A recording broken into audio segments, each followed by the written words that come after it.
All the animals come out at night. Whores, skunk pussies, buggers, queens, fairies, dopers, junkies. Someday a real rain will come and wash all this scum off the streets.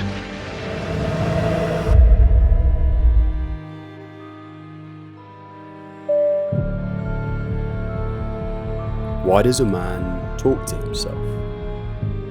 To hold on? To let go? Or is it just the last resort of someone standing at the edge of a world that simply stopped listening? For Travis Bickle, there is no single answer. He's a man repulsed by a city he circles each night. He's isolated in the middle of a crowd. Paul Schrader wrote Taxi Driver as a metaphor.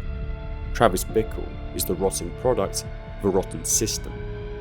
His isolation deludes him into thinking that violence is a form of purification for the city and for himself. Some characters are too powerful to live once. Their essence reappears as tribute, reincarnation, and eventually reflection. And it's here that Travis became something more than just a character in a single film. He became a blueprint. 40 years later, loneliness wore a different face. A man on the edge, about to break. I've fallen into a difficult period in Los Angeles where I was living in my car and just sort of driving around, having a lot of trouble sleeping. And finally I got a pain in my stomach, which turned out to be an ulcer. I went in the hospital. And then while I was talking to a nurse in emergency, I realized I hadn't spoken to anyone in several weeks. Now this realization led Schrader to a more significant one. His life had become a metaphor. Loneliness became a taxi driver, surrounded by people, yet entirely cut off. That contradiction, isolation while immersed in the company of others, would become Travis Bickle's defining trait. Martin Scorsese's 1976 classic Taxi Driver tells the story of a mentally unstable veteran who becomes a night shift cab driver in New York City. His growing isolation descends into violent fantasies, driven by a need to purge the city of its filth. From the beginning, Travis is deeply disturbed. I got some bad ideas in my head.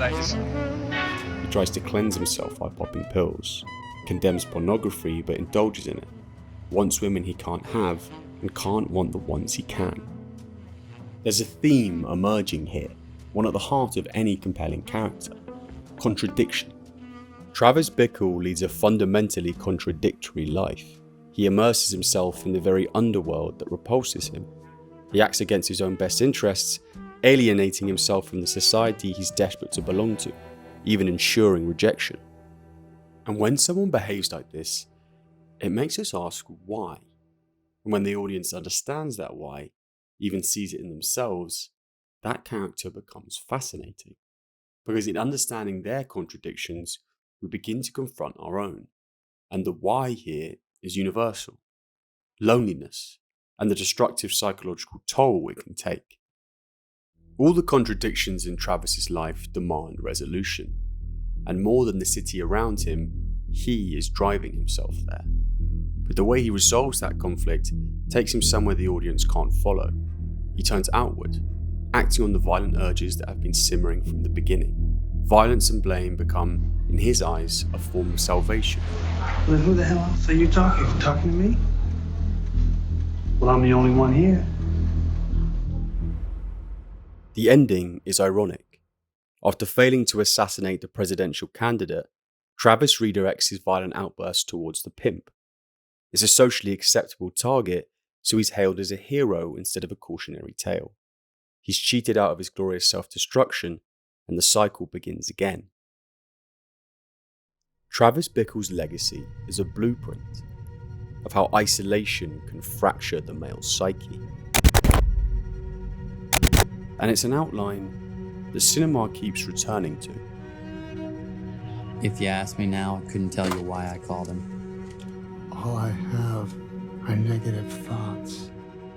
And it only took 7 years for Scorsese and De Niro to return to the same psychological terrain. I figure it this way. Better to be king for a night than schmuck for a lifetime.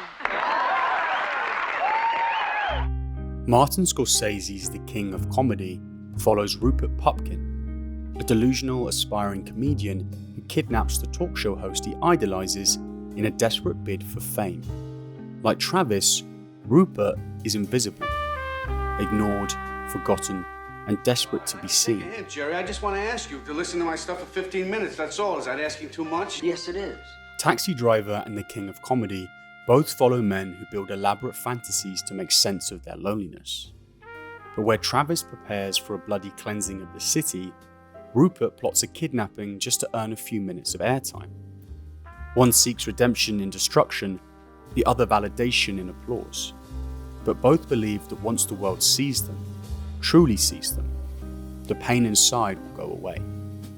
By the end, Rupert is either everything he ever dreamed, a celebrity, a man adored, or we're witnessing the final chapter of a lonely man's fantasy. As with Travis, Scorsese leaves it to us to decide. You're not how much money you have in the bank.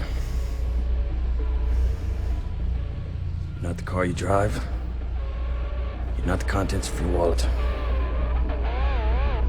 You're not your fucking khakis. By the turn of the century, we get one of cinema's favourite fractured psyches, a postmodern, charismatic reinvention of Travis Bickle. And this is how I met Tyler Durden. Did you know if you mixed equal parts of gasoline and frozen orange juice concentrate, you can make napalm? In David Fincher's Fight Club, we meet a nameless narrator, drifting through life in a daze of insomnia, consumerism, and self-contempt. He's not driving a cab, but he's circling similar questions. Like Travis, he narrates his descent from inside his own head. I am Jack's smirking revenge. He creates an alter ego to carry out the violence he can't yet face in himself. I'm free in all the ways that you are not. But where Travis Bickle sees filth, Tyler Durden sees weakness. Where Travis wants to cleanse, Tyler wants to destroy.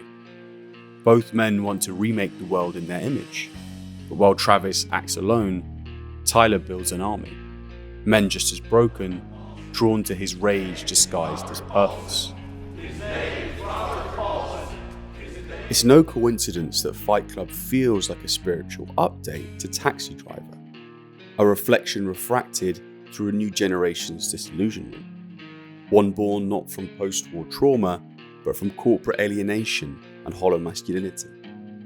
It's Travis Bickle, the IKEA rebrand. Over the following decades, the lonely man continued to reappear.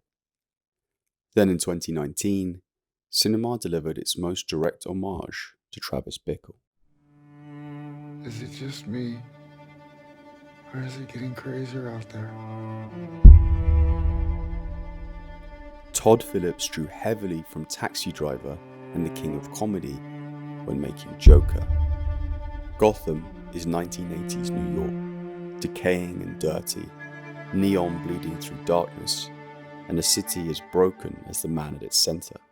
Like Scorsese's films, it uses claustrophobic framing and voyeuristic shots to blur this line between man and city, amplifying isolation. Joker is a rare comic book character study, devoting 2 hours to the volatile inner world of Arthur Fleck, the closest echo of Travis Bickle since Taxi Driver. But with all reflections, the image is never quite the same. For my whole life, I didn't know if I even really existed, but I do. People are starting to notice. Arthur Fleck is a party clown and aspiring stand-up comic, clinging to the misguided belief that his uncontrollable laughing fits, a symptom of a neurological disorder, are a sign he was born to make the world laugh. But the world seems intent on rejecting him, and the few moments he's noticed only serve to humiliate him further. Similar to Travis, we sense Arthur's psychological frigidity from the beginning, men consumed by their dark thoughts, gradually pushed to the edge by a society that doesn't care. Both are products of a broken system, abandoned in different ways. Bickle, a forgotten veteran. Fleck, a mentally ill man denied help. They don't give a shit about people like you, Arthur. The shared motifs are unmistakable. The iconic gun to the head, the man in the mirror, the journal chronicling a lonely descent into violence. And in a perfect piece of casting symmetry, Joker places Robert De Niro, the man who once embodied both Bickle and Pupkin, as the smug talk show host Murray Franklin, the final trigger for Arthur's transformation.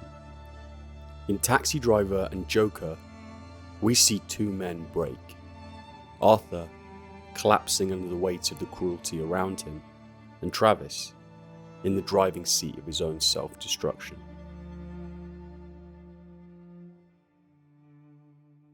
Travis Bickle redefined male loneliness in cinema by turning solitude into something sinister. Before Travis, loneliness was tragic. After Travis, it became volatile. Every Arthur Fleck, every Tyler Durden that followed carries his blueprint. The man whose desire to be seen becomes a demand to be feared. Cinema keeps returning to this archetype because loneliness is part of the human condition. The violent extremes Travis represents are not. Perhaps that's why so many men see themselves in these characters. They recognize the isolation, the desire to matter, while being darkly fascinated by the breaking point they've never crossed. Taxi Driver asks the questions that refuse to stay buried. What happens when someone decides they're invisible? And in our hyper-connected yet isolated world, how many more Travis Bickles are we creating? That's how The Lonely Man became cinema's greatest obsession. One character became a mirror for countless men, and the idea was so powerful it gave rise to new characters, asking the same questions in different forms. As long as those questions remain relevant, Travis Bickle will keep driving through our stories. A passenger we can't seem to drop off.